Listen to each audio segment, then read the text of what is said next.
millions and on YouTube.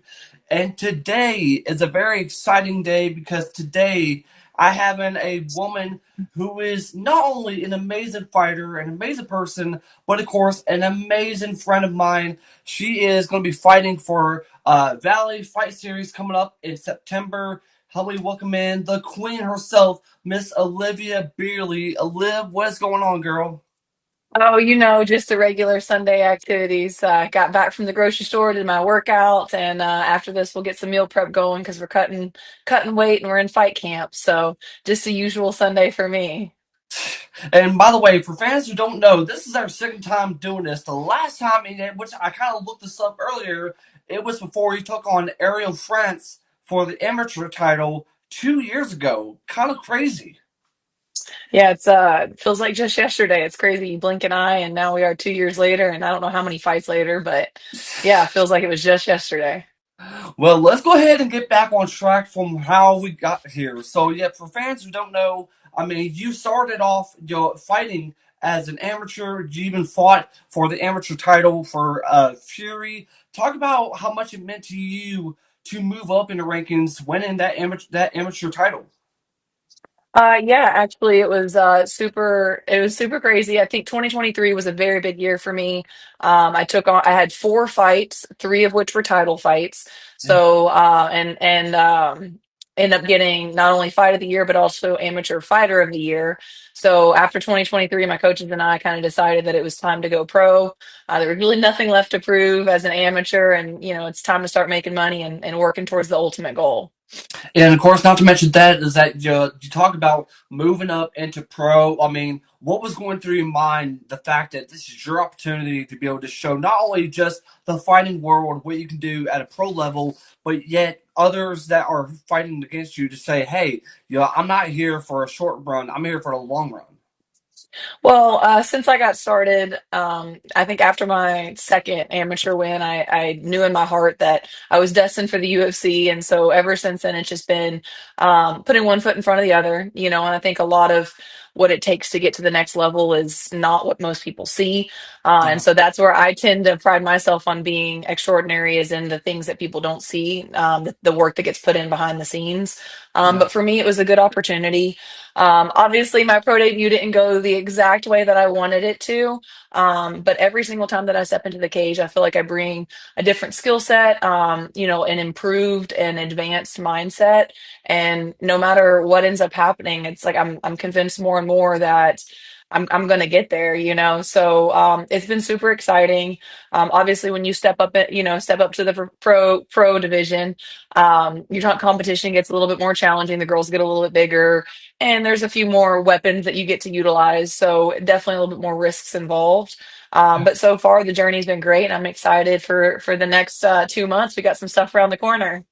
Yeah, and of course, one thing I really want to get a chance to talk to you about, and yet this individual had a birthday a couple of days ago, Miss Alex Carlson, which, by the way, happy birthday to Alex. And the reason why I'm bringing her up is because for fans who don't know, you two girls train a lot together, you work together a lot, you support each other at one another's fights. Talk about your friendship with Alex and how much has she helped you ever since you became friends with her.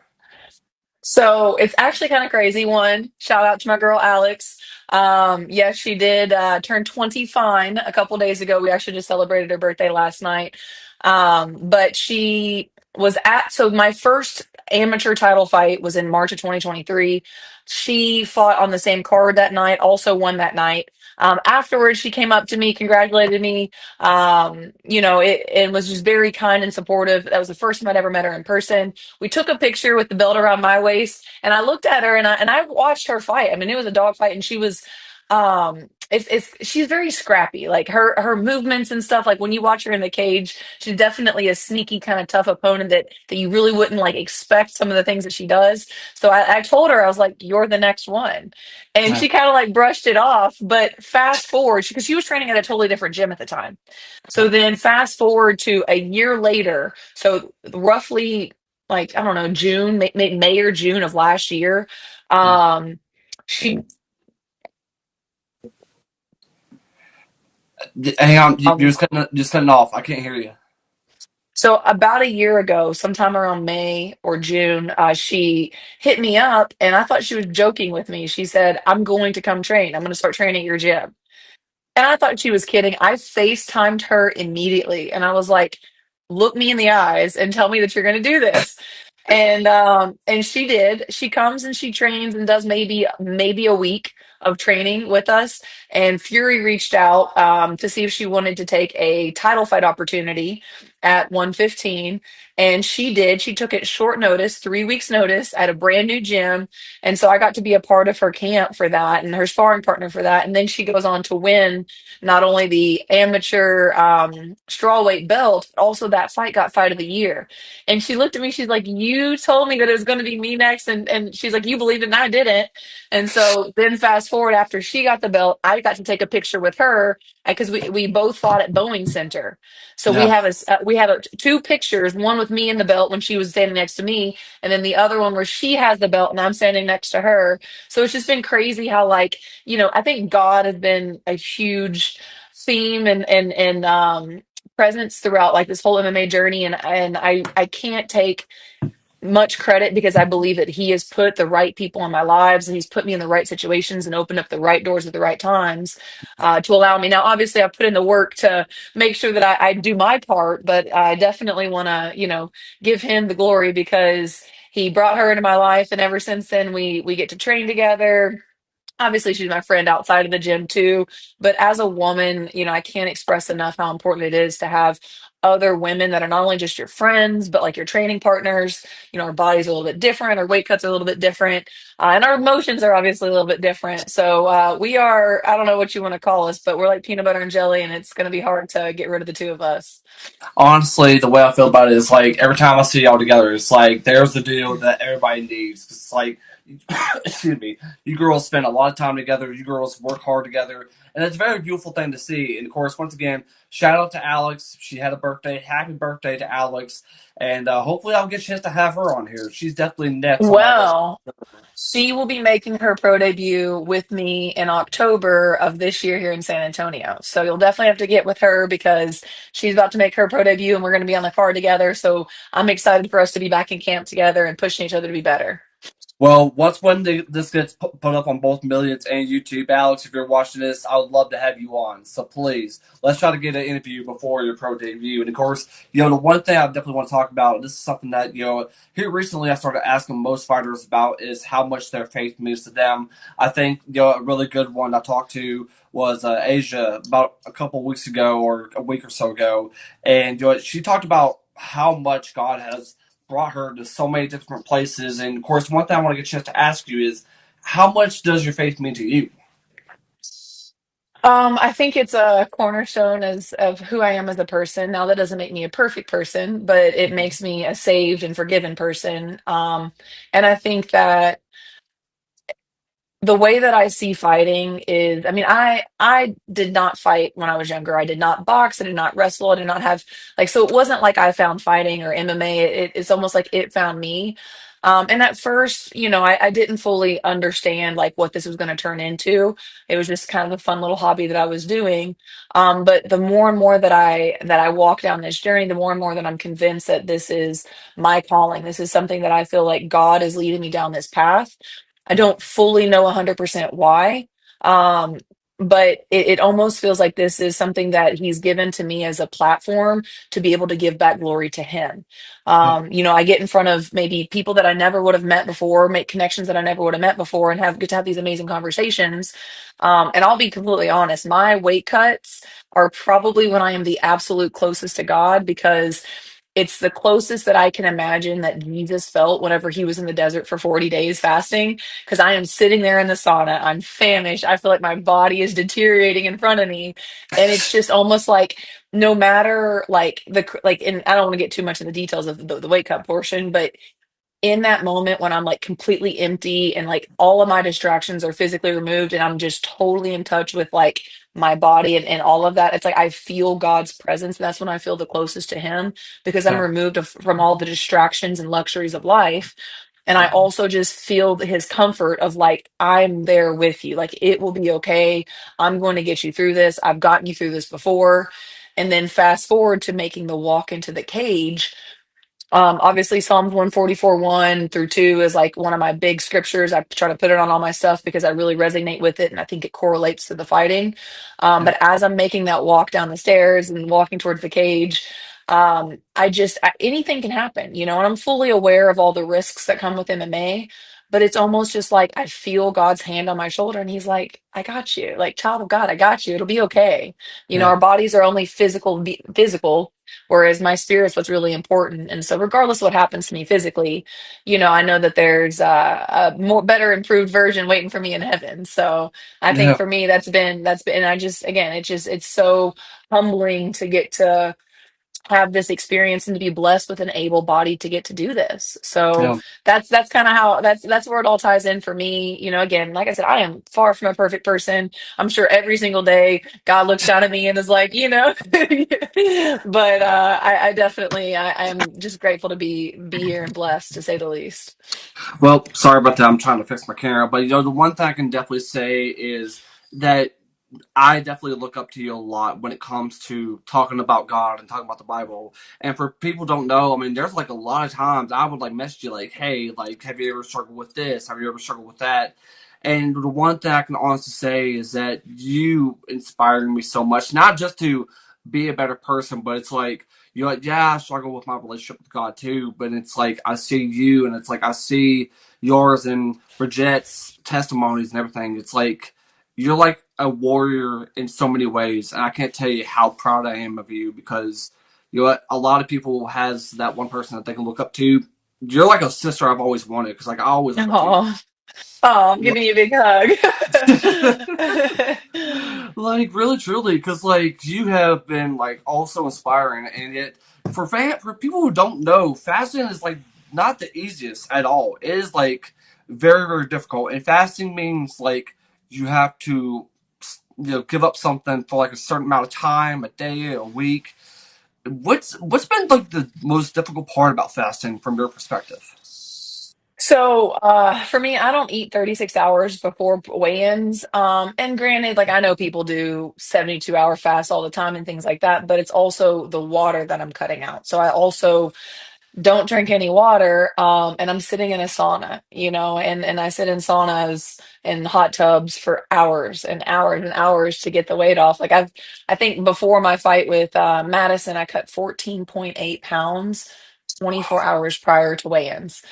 Wow. So, yeah, you're fluctuating your body weight a lot. And it's definitely changed my relationship with food because I think a lot of times, you know, we use food as comfort, or it's like an emotional or a social thing. And Yeah. I am the first person to tell you that I have a very fat person inside of me. Like I love food as much as the next person. I swear, I know I'm not like 300 pounds, but there's a 300-pound person inside of me because my appetite, if you've eaten with me before when I'm not in camp, you know that I can house some food. But I also have been able to look at food as fuel for my body. And I Yeah. think that's what it's really intended to be. Now, does that mean that I only use food as fuel? No, but when I'm in No. fight camp, it allows me to separate emotionally, right? Yeah. And it's not necessarily, I don't even want to call it a sacrifice because I'm choosing to give up certain things because Yeah. of something that I desire more, right? For me, I've never been one that can diet to be skinny or to like look good or whatever, but when it comes down to making weight for a fight, there's a purpose, right? So I'm very purpose driven. And that, like, for me, being able to make weight and step into the cage is way more important and worth way more to me than the crumble cookie that I love, the fried chicken that I love, you know, the chicken wings that I love. So, but whenever I do get into that point, that last week, you know, I'm eating very little and I'm still training a lot. And, you know, like my body, it gets to the point where the first couple weeks of my diet, I'm Yeah. like, my stomach is like, I'm craving sugar, right? Yeah. It's not that I'm hungry per se, but like I crave the sugar. Once I Yeah. get past the cravings and I start getting leaner, my body fat percentage gets to like, you know, 12%. Then it's like less of a stomach hunger and more of like my muscles crave the calories. I'll sit there and I'll eat rice, chicken, and broccoli, which most people are like, no, thank you. And I'm just Hmm. sitting there like, and I just feel my energy coming back. I feel my muscles just, you know, just thanking me. But that last week, you know, whenever I stopped eating, when Yeah. you get that dehydrated, even though like I've been starving myself for weeks, I don't really feel hungry because the thirst and the dehydration trumps it. So Yeah. it really has made me realize that a lot of times, like when we think that we're hungry, what we're really just thirsty, you know? And so next, if you are trying to lose weight or you're trying to cut back on calories, and you're craving something, like drink 16 ounces of water, wait 20 or 30 minutes, and then see if you're still hungry. So it's really helped me out, like in terms of off season, not being so food dependent. Because I'm telling you, like I like that has always been something that I've struggled with. I love food, I love to eat, and I've always been an athlete. And once I quit playing college sports before I started doing MMA, I did gain weight, you know, and so it was something that I've always kind of had to be conscientious of, because I know that I'm the type of person that if I'm not careful, I probably could, you know, eat and never stop, right? So, but yeah, fighting has definitely given me a reason to be conscientious about what I'm eating. Yeah, and one thing I can say is like I'm a very big food junkie myself. Like I can eat so much, but then the problem is though is like it's not just the food aspects, but it's like this as well as I do. I drink a lot of energy drinks. That's like my go-to in the morning, in the day. I like. There was one point I may have had six in one day, but it's like yeah, Jake, no, never again. yes. You have to promise me you will never do that again. I'm serious. Promise me right now. Don't ever do I that. I promise you, I'm not going to do that because you know Okay. as well as I do. When you're taking depression meds, it overpowers that. So I've learned my lesson. But the thing about this, though, what I'm trying to say is, it's not easy when it comes to being an athlete because it's like I've always loved about interviews that you see the struggling parts of an athlete that most people don't see about either if it's mentally, but for you, it's always been about cutting weight. It's about trying not to eat certain foods, and it's like God is like giving you to the ability to be like, don't look at that cake, don't look at that Mm, pizza. No, no, no, no. Just focus on losing weight, and it's just like fasting is like it may be something that most Christians don't go after, but at the end, it's really worth it because mhm. God is giving you the ability to help you with your weight cut, to help you, stop from eating the foods. It's like it's all worth it for His purpose. Oh, absolutely. And I think the designed thought process behind fasting is whenever you feel hungry, like you use that moment to like give back to God, right? So Yep, every time that you think about food, it's like, all right, pray, thank Him, talk to God. And it's a way to like kind of recenter God by giving up something that, that our world kind of revolves around, you know? So yep. I do think that there's something about that too. And I do think that there's a lot of, faith and fighting that combine the two combined a lot. So, Well, as far as the next question, and for anybody who doesn't know, I'm actually wearing one of your shirts that I have in woo my closet. woo. Like for fans who don't know, pretty much I feel like you're the only fighter that have the most merchandise in my closet at the moment. I think I have about maybe three shirts. I think I have the one from yours in Madison's fight, the red Yeah. one, and then Like, do you have this the yum one. yum one? Do you have the yum Yeah, yum one? yeah, Yeah, and the the yum yum yum, yum yeah, yum. yum yum one. So, Okay, you've got so four. Heck yeah! yes, One of these basically days, I'm gonna have four. to sign one and send one to you or something. Got to get you the I signature. mean, I definitely. I mean, the only autograph I have is from one of your amateur fights, still on the wall, by the way. So Oh I would yeah, look. Yeah, the it's poster. yeah, the poster. I don't know if you can see it Yeah. right here. So one of my sponsors actually made me, you know how like they have like trading cards? Made me an Yes. amateur trading card and professional trading card with all my stats and stuff on the back. So I'll have to sign a couple of. It's one of the cool. I have, like I said, God's blessed me with some of the best people, and I want to give That is Eddie a shout out. awesome. Eddie from True North put that together, and I'm telling you, they are cool. It's probably one of the coolest gifts, like most thoughtful things. So I'll have to sign a couple of those and send them out your way too. Please do. And of course, the reason why I'm mentioning the shirts is because if you guys go on to Liv's Instagram at Liv Yum Yum, you will understand she has a lot of merchandise from a company called TMH, who has been basically been run by all the merchandise. You see hers, Alex, Alyssa, so many fighters who have joined TMH. And my question to you is, how did your relationship go with TMH? And talk about how much Kirk has done for you ever since you joined them. Yeah, so I originally kind of met or came into contact with Kirk TMH back whenever I was up in Chicago. I was an amateur fighter, and one of the girls that I was training with, her and her husband used to be in the army, and that's how they met Kirk. And so they had a shirt made for one of our coaches. So I bought the shirt, and it was good quality, good material. The design was super cool. And then from there, once I started fighting, that's when our relationship began, because I knew that I wanted to.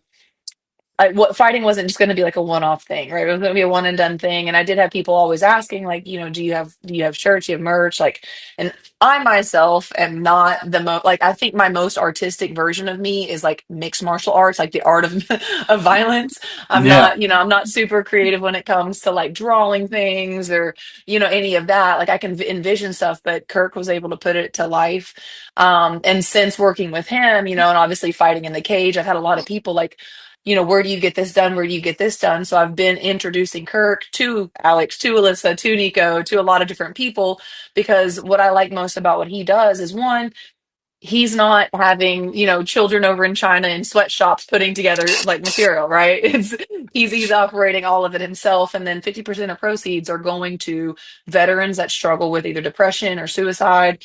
So I really got behind that cause, and especially being in San Antonio, it is like military USA. There's a lot of Army veterans and active military duty people here. So for me, that was something that regardless of who's in office, who the president is, what your political affiliations is. Like I'm an American, and I even though our country's not perfect, like I stand behind our country and I want better for it, and there are yeah, people that risk their lives to make sure that you and I can wake up every day and not have to worry about getting shot or murdered by a foreign enemy, right? yeah, And so that's one thing that I think that we as Americans are so privileged that like I don't think there's very many people left alive that have ever been, or maybe even, I don't know if there's any people left. Like, we've not had war on our soil in decades, right? And that's something that we almost take for granted, don't even think or consider. So, that's for me, I have a lot of respect for military. I have a lot of respect for police, for army, for the people who keep us safe and allow us to not have to worry about, our safety and well-being as like a primary thought every day before we wake up or go to bed. yeah.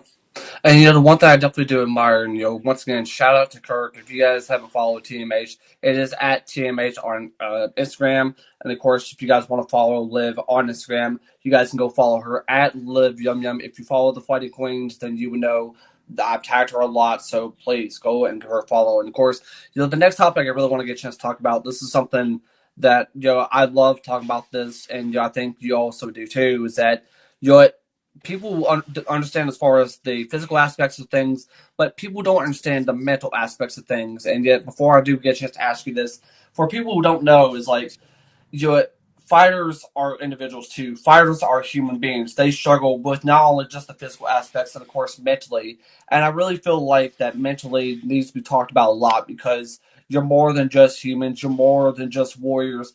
You are warriors in many different ways. And my question to you is, how much of an impact has the sport helped you out on mentally?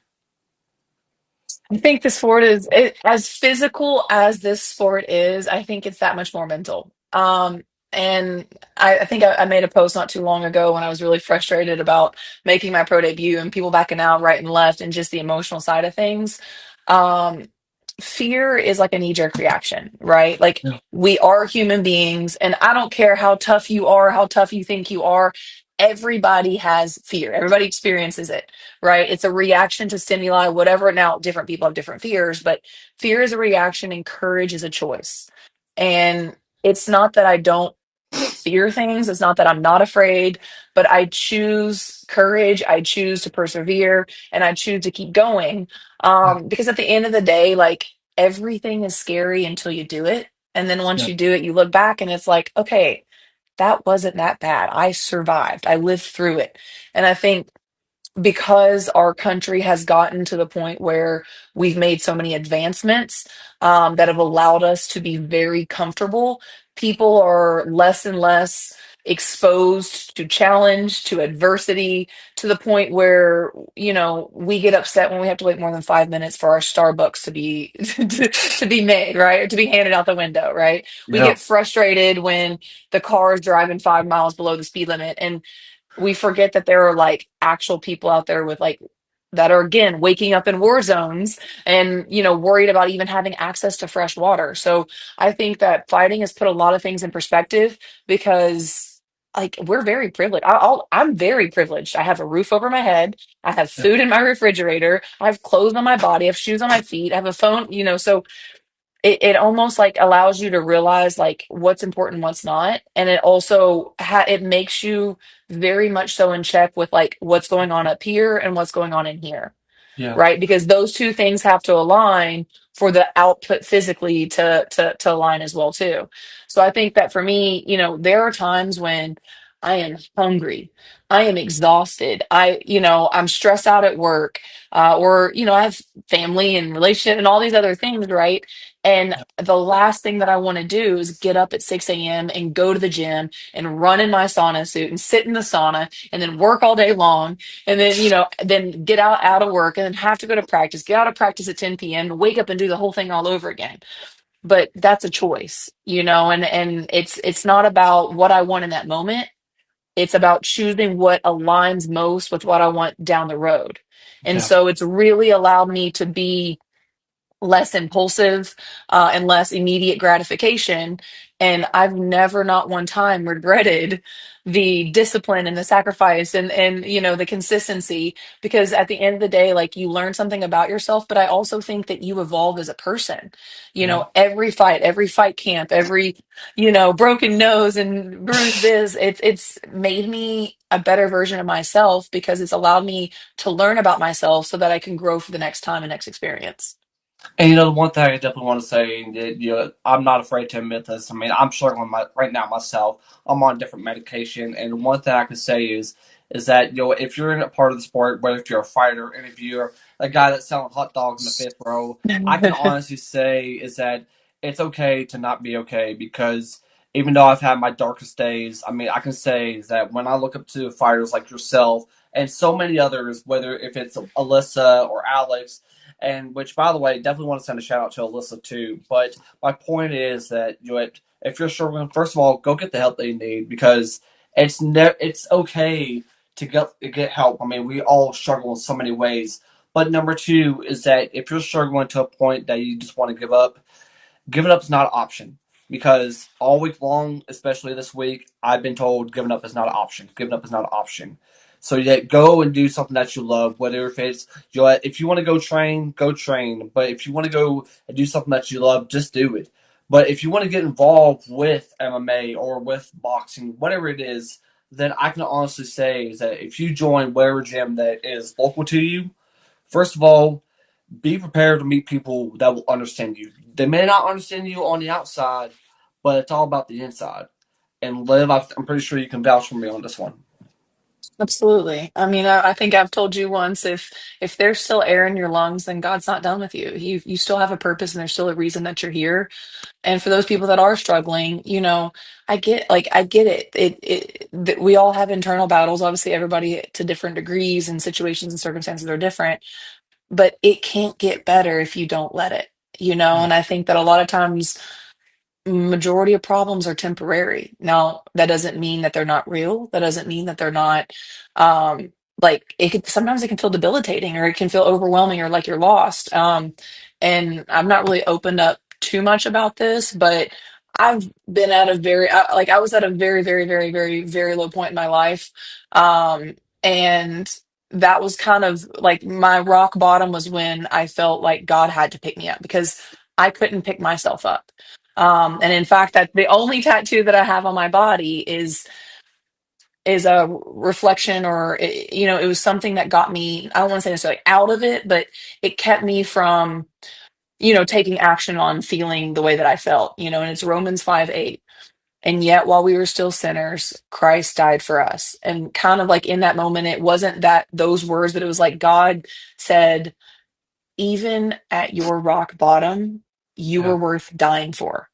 Like, no matter what you've done or what you haven't done or how you feel or what's happened to you, yeah, you at your worst was worth God sending his son to die the most excruciating death for, and he would do it again. And yeah, so that to me was almost like a loving slap in the face of like, get up. Like I created you, child of God. Like I sent my son to die for you. You are worthy. You're not perfect, but you're worthy, and it'll be okay. Yeah. And that's kind of something that I keep. It's literally on my back. I carry that around with me, and part of the reason I put it there is because other people are, what's that mean? And it gives me an opportunity to hopefully share something that helped me in my lowest point. And I definitely owe you a big one because for people who doesn't know, I mean, there was times where over like the last year or so, I have wanted to give up my own life, but it was not only just my own. Like it wasn't just God, it wasn't just my mom, but it was friends like you, a part of this platform that gives me a reason to say, you know what, just pray about it. Go to God. I mean, I'll pray for you, but yet just know that I got you back and God's got you. And I definitely want to thank you for not giving up on me as much as you have dealt with me, because I know you have dealt with me a lot. But really, truly, You probably haven't always liked me, but no, no. Hey, we all need some tough love. We all need some hard love. But I mean, I think at the end of the day, I mean, it's the fact that I need something like that. If I need like some sense slapping me, by all means, like we all need that. Absolutely. Well, and I'm glad that you've given me, the space and the comfort. You've always been supportive, and I love what you use your platform to give other women, a chance to speak. And I think sometimes women's sports doesn't get the same exposure or recognition, and that's something that God's using you for, and Yeah. regardless of what happens or how you feel, like, again, what you're doing has purpose, and that's why I'm spending my time on a Sunday doing this, because I think that, like, what you're doing is it has worth, it has meaning, so don't It, stop. def- it definitely has a lot of meaning because if I can say this, so people be like, "Oh, he's treating us like it's a job." Nah, it's not a job. It's a very passion for me because I have the ability, I have the honor to be able to sit down, and talk to you, and talk about your story because everybody's got to have a story to tell, and your story is definitely the most impactful story, and yet we got more to talk about for sure. And I think the biggest thing about the sport is you went through it and now you're a pro. Do you ever have any advice for those who are wanting to start in MMA or who are still in the amateur scene? I mean, I think the first advice I would say is make sure that you're a part of a program that aligns with your goal, and that you have to trust the people that's in your corner. You have to trust your teammates, your sparring partners, because like a lot of injuries happen in practice, and maybe more injuries happen in practice than in the cage. So I think there's a lot of trust to that, and also feeling like you're a part of something. Like, granted, some of these people I walk in and we might not have had anything else in common in our entire life, but we share that one thing in common, and there's a mutual level of respect. So I think that, that's really important.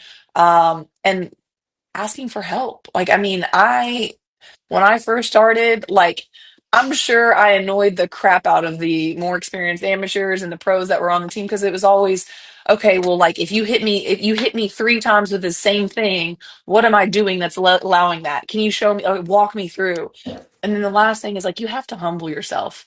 Yeah. Like, at the end of the day, you can't know it all. You'll never know it all. I still don't know it all. I still get it. And I learn things from people with less fights than me or lower belt rank than me or whatever. Like, you have to be a student of the sport for, like, forever. And that would be probably my advice, is just make sure that you never get too big for your britches, because I don't think you could ever. That's the crazy thing about MMA, and it's like you could never learn it all. It's always evolving, it's always getting new, and find those people that are doing the things that you want to do or at the level that you want to be at, and work with them. Ask for help, reach out. I also think that the other piece of advice is you have to be willing to invest in it. Yeah. Paying for pad work, paying for, like, you have to be willing to spend money and time doing it if you want to take it to the next level. Now, if it's a hobby or whatever, then okay, disregard that. But Yeah. if it's something that you want, and not just paying for the gym side of things and paying for pad work and paying for coaching, but you also have to invest in your recovery. Like the sport's pretty expensive, and especially as an amateur, you're kind of losing money every time that you fight, but it's worth it because you don't want to skimp out on that. So those would be my pieces of advice. And the one thing I definitely want to talk about is that we went from the amateur scene, and now you get to the pro scene, and I'm gonna talk about Fury '96. For anybody who doesn't know, you got a chance to fight. I believe this may be your first pro fight, and you got it done first round KO. And I know every fighter wants to have that first round KO, first round TKO. Talk to us about that fight and what it meant to you, the fact that you got that first round KO. So yes, that was my second professional fight, but it was my first professional fight at my true weight class. So not we can talk about that later, but Yeah, my um, apologies. no worries. So I was actually supposed to have fought her the same card that I think Alex had fought for her title. Um, my opponent had said that she had broken her nose. Post a video, nothing was broken or swollen. And in fact, that same week that she broke her nose, moved states from California to, I think she was in Vegas, changed gyms, and there are videos and pictures of her training at that new gym. So I think she just wanted more time to get ready. So there was a little bit of kind of agitation that I felt towards that situation um, to begin with, but I agreed to fight her again. And so we pushed the fight back to September. I think it was September 22nd. So my Yeah. birthday is September 20th. If you fight on September 22nd, you weigh in on September 21st. So I cut weight so basically I am fasting from food and water and sitting in a sauna on my birthday. And so that was how I spent my birthday, right? But the best birthday gift ever was stepping into the cage and being able to throw some hands. So the day of weigh-ins, not only did I agree to fight her on a different date in a different city, um, morning of weigh-ins, she'd reach out to the promoter. She was not going to make weight. Now, I always save a couple pounds morning of for a multitude of reasons, but one being if the other person's going to struggle with weight, I'd probably gonna, you know what? Hey, let's just meet at 137 or 138 or whatever. And then I won't cut the last 2 pounds, whatever. I'm not stressing over whatever percentage of the purse. I like maybe when I get to the UFC and it's tens of thousands of dollars that you could be making, I might be a little bit more different. I might change my approach. But so I agreed to do a catch weight morning of. So we both weighed in around 137. And then at weigh-ins, I don't know if she just didn't see my hand or what was going on, but she refused. Like she did not. I put my hand out there at weigh-ins, and like she did not shake my hand. So I did have this little like, all right, I'm gonna make this girl pay. Like I've been friends with all my other opponents. Like you can ask like pretty much all of them, but the first one I didn't never kept up with her, but everyone else like I'm cool with, right? But I had kind of had a little bit of like, all right, no, we're coming for this girl. Like it wasn't just professional. There was a little bit of a little bit of personal stuff going on there too. And so I remember a week before that fight, we were literally role playing that very scenario. We knew her style, we knew her background, and we figured she was going to be throwing a lot of low kicks. And when you throw that low kick, if you throw it the correct way, which she does, she turn over and she kind of has a little bit of jaw exposed. So my coach, right before I walked in the cage, he's like, I want you to hit her right in the mouth as hard as you can. Might have thrown a few profanities out there, right? Oh And he man. literally was like, hit her right in the mouth. And so I'll be darned, she threw that kick and I was like, I kept trying to avoid it. And then at first I'm like, all right, if I can step in and close the gap as she's kicking and time this, I can Yeah. hit her right in the mouth. And she threw the kick, and I'll give her credit. That kick hurt. That was not a fun kick to eat, but it was worth it when my knuckles connected right. And as soon as the hit land, like I felt it, and I thought to myself, if that hit anywhere but her shoulder, she's going to sleep, right? And she just starts falling to the canvas in this like really rigid position. And I just come through with a couple more hammer fists just to make sure, just to make sure. And it was like, you guys probably think I'm crazy, but man, like the adrenaline of just knowing that you possess the power to put somebody to sleep is insane. Like it was just, And I step out of the cage like, all right, we got to do this again. Like, when can we do this again? Like, this is sick, you know? So from here on out, every fight I expect to just put someone on the canvas. Like, that's just because I know that I can do it. So that's what we look for every single time. I think personally, I think I saw this in an interview with Quentin Rampage Jackson. Is that in one of his fights, he knocked somebody out, but yet he went for like a couple punches while the guy was down. And it's the Hmm. fact that it's that adrenaline. It's like you don't mean to keep adding more shots. It's like not like you're a bad guy, but it's that adrenaline telling you like keep going until he's done. Well, I'm going to play devil's advocate to that, right? My job is to finish the fight. The ref's job is to protect the other person, right? Yeah, So I felt confident she was out. However, in my second amateur fight, I dropped a girl, and as she hit the canvas, it woke her back up. And so we continued fighting, right? So yeah, there's always a chance, like, you never know how quickly, like, they're going to bounce back and whether or not the ref's going to step in or not. yeah, So there was no intention of stopping anything until the ref intervened because that's his job. My job is to win the fight and to finish the fight and to protect myself. Her job yeah. is to protect herself and finish the fight and whatever. The ref's job is to step in. Now, now does that mean I'm ever going to try to intentionally, mess somebody up for no, like that's not like I have a lot of respect for the sport and I'm not a dirty fighter or anything like that, no matter how much, little tension there is beforehand. But like you just can't be too sure, And at the end of the day, he stepped in pretty quickly. And the second he stepped in, I will always respect that. I will never, if he gets in, all right, I'm done. Like I'm celebrating and it's over. But so that now maybe there's going to be a head kick where it's like obvious, and if someone's obviously asleep, but in that moment, like I'm stepping through with a punch as she's falling, I'm coming down on top. So it was just kind of like a transition. But that's my thought process on it. Like I'm probably not going to stop until the ref gets involved. Maybe there's a scenario down the road where it's super obvious or something. But again, my job's not to stop. My job is to finish the fight. The ref's job is to protect the other person. So, And of course, another thing too is that I think it was last year you actually got a recognition from UFC President Dana White and talking about going to the Contender Series. Talk about that conversation and how cool was it for him to be able to mention you in one of his press conferences. so I did end up meeting Dana White after one of my fights. Now, was he in town to see me? No, I'm not going to say, but I ran into him. I introduced myself, and then we started talking. Once he found out that I fought for Fury and had the belt, obviously he has a lot of respect from Fury. There's several Fury alum that are not only in the UFC but like crushing it in the UFC. Josh Van, you've got Diego Lopez. I get Michael Aswell. I mean, I could just keep going on the list. Now, Yeah. I plan on being Fury's first female to make it to the UFC. I've told, the president and the vice president of Fury, like, hey, yo, I'm going to be the first woman that you send to the UFC. But yeah, we talked a little bit about the Contender Series.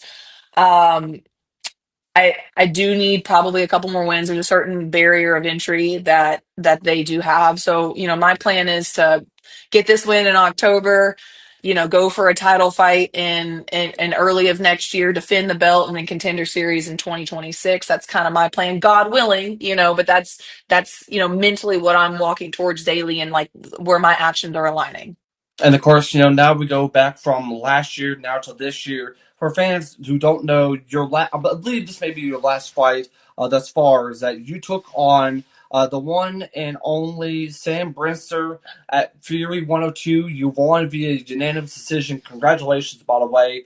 And of course, talk about that fight against Sam, because I'm sure Sam gave you a fight. That's for sure. For sure, for sure. And for, shout out to Sam. Sam and I are girls. I root for her. I can't wait for her to step back in the cage and beat somebody else up for, I'm looking forward to being able to root for her and not for myself.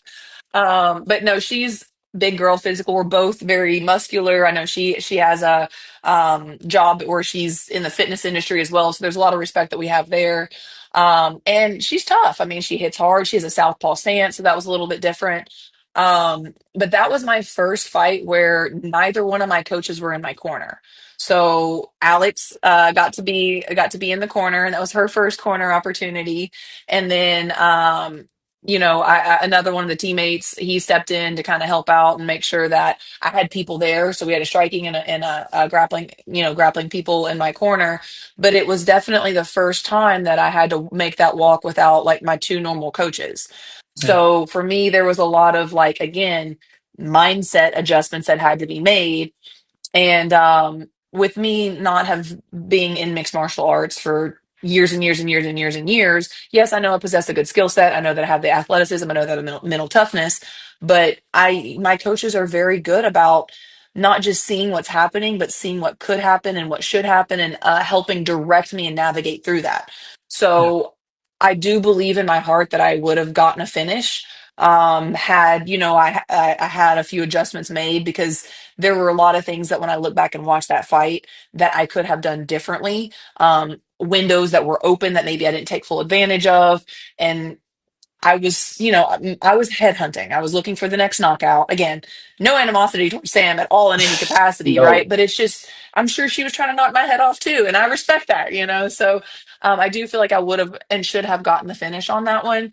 And props to her. She has not fought in a long time. She was coming back from injury, and she made her pro debut after seeing me put a girl on her back. So like I have mad respect for Sam.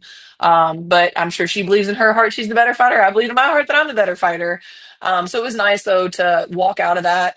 Now I did break my foot when I was kicking her. I think I either kicked her elbow or kicked her hip bone or something like that in the second round. So I fought the whole third round with a broken foot. Oh. But other than that, we walked out of there pretty much unscathed, and I think to get the unanimous decision, and other than breaking, a little broken bone in my foot from kicking her, like really no damage. So that was something that, and just knowing that, hey, if God forbid something ever were to happen, and I don't have my normal people in my corner, like I can still make that walk without them, Yeah. and that was super encouraging too. And I think it definitely goes to show that even without your coaches, I mean, you went there, you girls definitely fought for sure. And of course, once again, definitely got to give kudos to Sam. Sam, you girls killed it. It was a phenomenal fight. And if you guys want to go follow Sam, she's tagged on the Fighting Queens page. Go follow her at Sam Bramster. And of course, another thing too is that we got to talk about what's going up in September. We ain't talking about Labor Day, but for fans who don't know, you'll be competing in a boxing bout for Valley Fight Series. You'll be taking on Jana Creason on September 27th. What made you want to go into this boxing bout, and talk about your mindset going to kind of a different path they usually go. Oh gosh, I know it's a little side quest. So, little backstory. I was supposed to have fought Bellamere, Frank Mir's daughter, back in July of this year. Like 10 days prior, I had to withdraw from the fight. I tore my glute medius and my glute maximus. I'd actually tore it a few weeks prior, probably like the first week of July, but I kept training through it. Everybody's injured or hurt during camp. Like you're never going to have a camp where you don't have something that's wrong. So I just kept training, kept training. I have a great rehab sponsor, Modern Movement. So Dr. J and Trey were really like working on me 3 days a week, putting needles in my body, doing all these rehab things. And it got to the point where I can work through pain, but my legs started, like my hip would lock up and then would buckle on me to the point where Yeah, I'd be walking or standing and I would almost fall.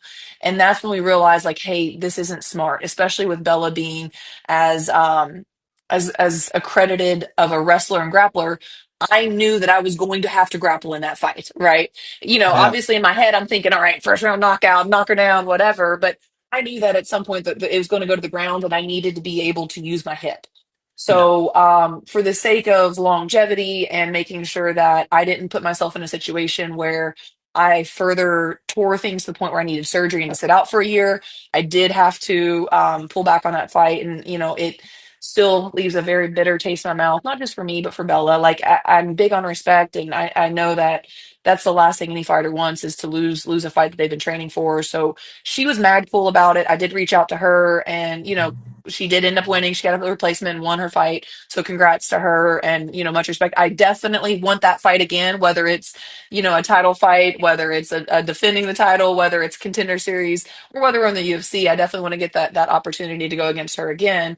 yeah, But so that ended up happening. Now, the week of that fight, um, or I think it was like the week after that fight or the week of that fight.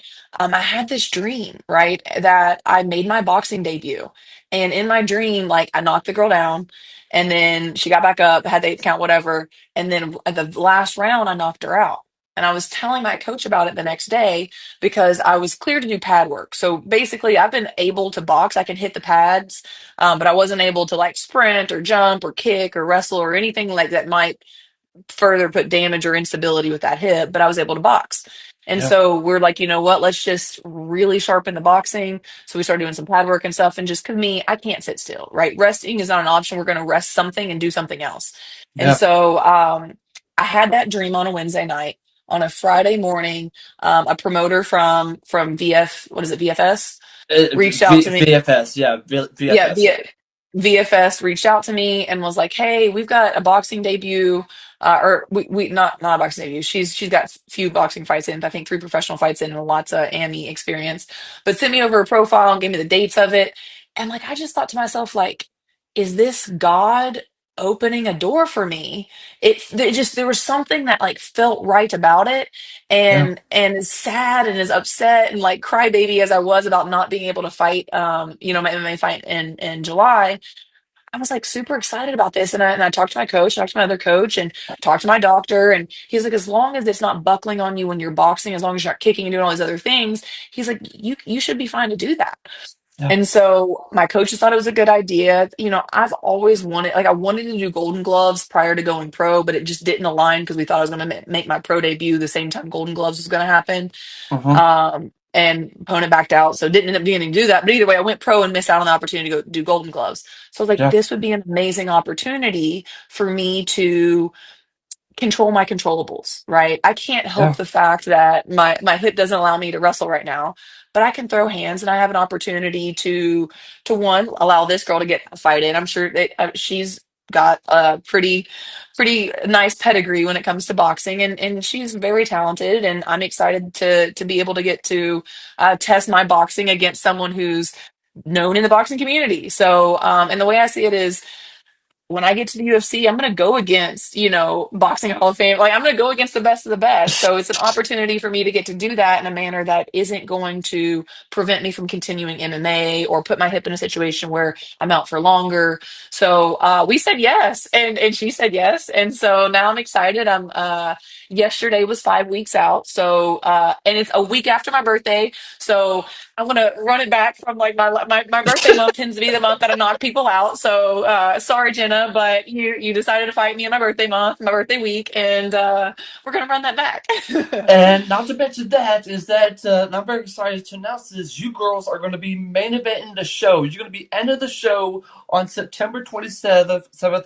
If you guys go and follow Valley Fight Series, they're tagged in both of our pages. Go give them a follow because I'm very excited about this, and I think I definitely need to request a day off because You watching you. should. You need to come out there. And it's the main event, like you said. That to me was like, that was so cool. Like, this will be my first main event, and like, I am making my boxing debut against a very talented boxer, and it's the main event. Like, God is so good. Like, that just doesn't happen. So I just feel so blessed for that.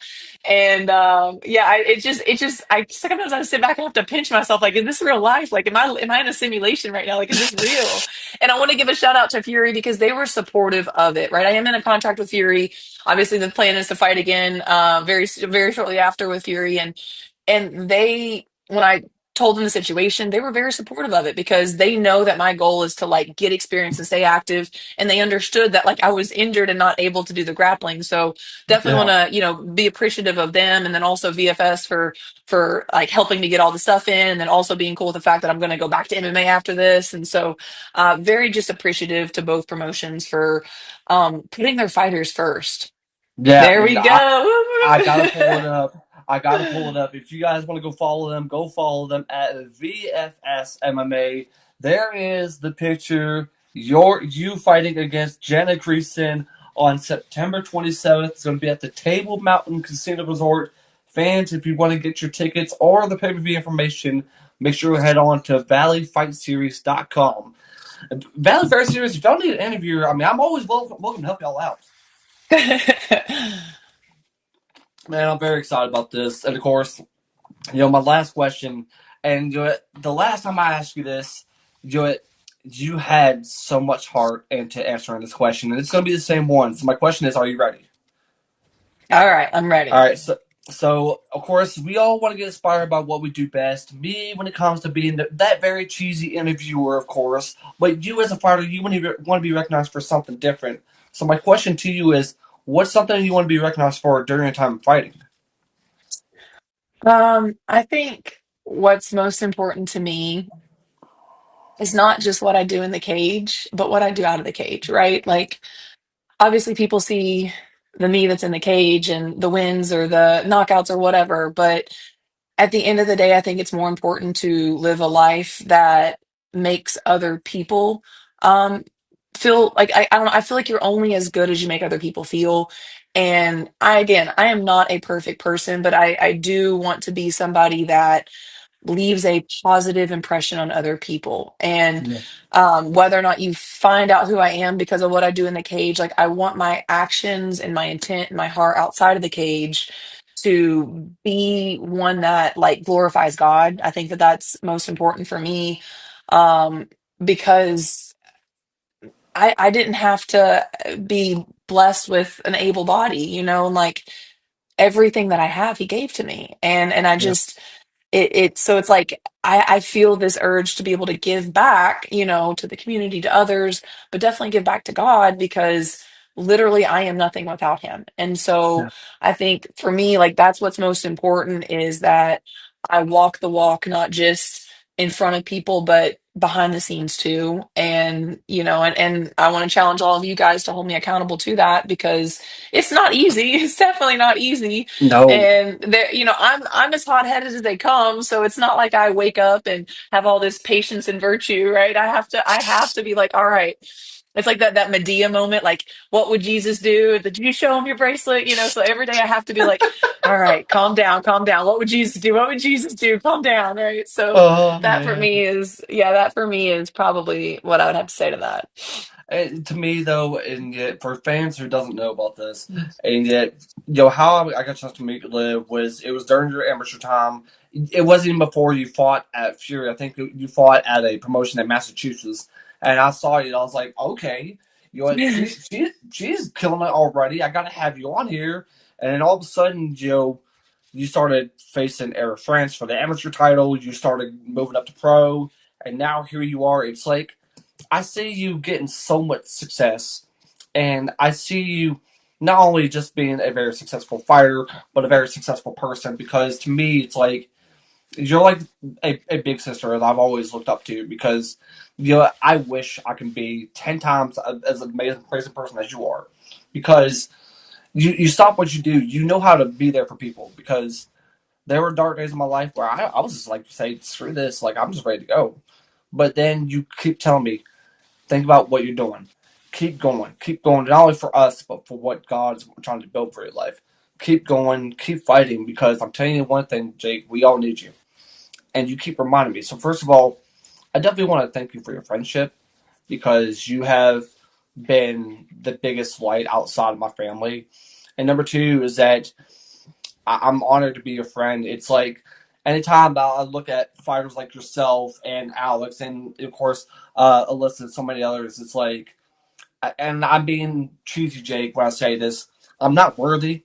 First of all, I'm not. I'm not. But at the But same you time, are. You are. I I'm mean, you were not. you were you were made by the same creator that I was made by. And like we are brothers and sisters in Christ. And that's like at the end of the day, we all just have different gifts, right?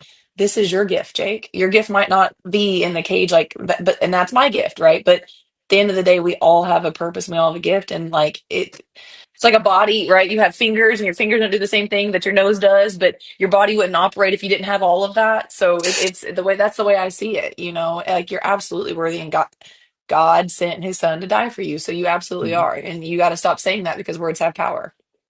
I know that, but you gotta understand though. It's like I think I'm always hyping you girls up because I treat y'all like not only just fighters and of course human beings, but I treat y'all like queens because I always say, you're the queens, I'm the jester because I always say I'm not worthy. But at the end of the day, though, just from the bottom of my heart, thank you for all that you do because Without you, we wouldn't be able to get a chance to have this interview. There wouldn't be so many amazing people in this sport like you. So really and truly, just keep doing what you're doing. I'm very blessed. And for anybody who has not followed you yet on Instagram or other social media, please go follow her on Instagram at Live Yum Yum. She's tagged in most of my posts, of course, and of course my stories. And of course, guys, go follow Valley Fight Series at VSF MMA on Instagram too. Before we go, do you have any final thoughts or comments you want to say? Well, I just want to say thank you for doing what you do, and hey, let's take this to the top, right? You better set up another interview with me once I get into the UFC, and then once I get the belt. So we're not done with each other yet. I do think my phone's about to die, so that's my phone's probably telling me like, "Yo, you got to get off of here." But Yeah. thanks, guys. All right, thank you, Miss Liv. Go and charge your phone and message me after All you get done. Have it charge your phone, right, okay? bye, guys. See ya. All right, guys. That was Miss Olivia Beerley. That was a phenomenal interview. Incredible interview. I mean, and of course, a tremendous human being. What more can you say? But guys, that'll do it here on both Millions and on YouTube. If you guys are following me on Instagram, it's at the Fighting Queens. If you're following me on Millions, make sure to follow. If you're not subscribed to the YouTube channel, make sure to subscribe and hit the notification bell so you don't miss out on any of Fighting Queens interviews. But until our next interview, until then, I am Jake, from State Farm, saying so long, and we'll see you guys next time.